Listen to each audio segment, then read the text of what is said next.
Mount Rushmore is a huge monument in the Black Hills of South Dakota. It was built to commemorate America and its growth by using presidents to represent different aspects about the country. That's where the story ends for most people. However, there is more to it than is generally accepted. Let's start by talking about the Confederate monuments.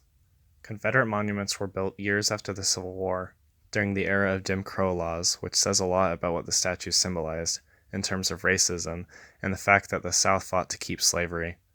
These monuments were to commemorate leaders in the Confederacy and to remind black people that they were not welcome. Nowadays, there are protests to take these statues down because of what they stand for. Most people say the statues misrepresent history and glorify racism and slavery. Others argue that the statues have culture and history and shouldn't be taken down. However, these monuments are viewed by racial minorities such as African Americans and Native Americans as offensive to have in public life. Sure, they stand as a reminder of dark history, but racism is still a very much relevant issue, so having statues that commemorate racism and slavery just makes matters worse. Christopher Columbus is a good example of this. He is responsible for the slavery and murder of the Native American people, and it feels insulting to them that he should get a statue for commemoration. Now, back to Mount Rushmore.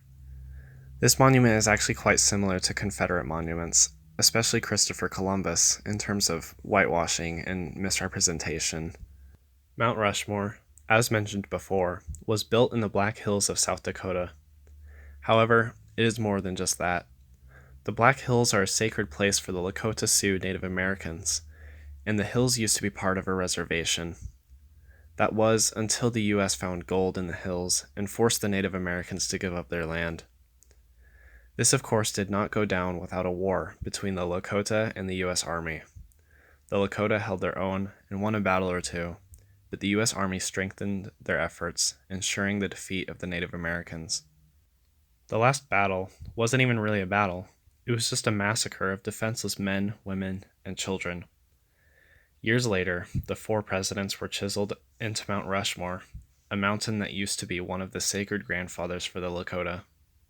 Perhaps Mount Rushmore is supposed to be a monument of greatness for America, but to Native Americans, it is a colossal representation of the white settlers who took their land and killed them.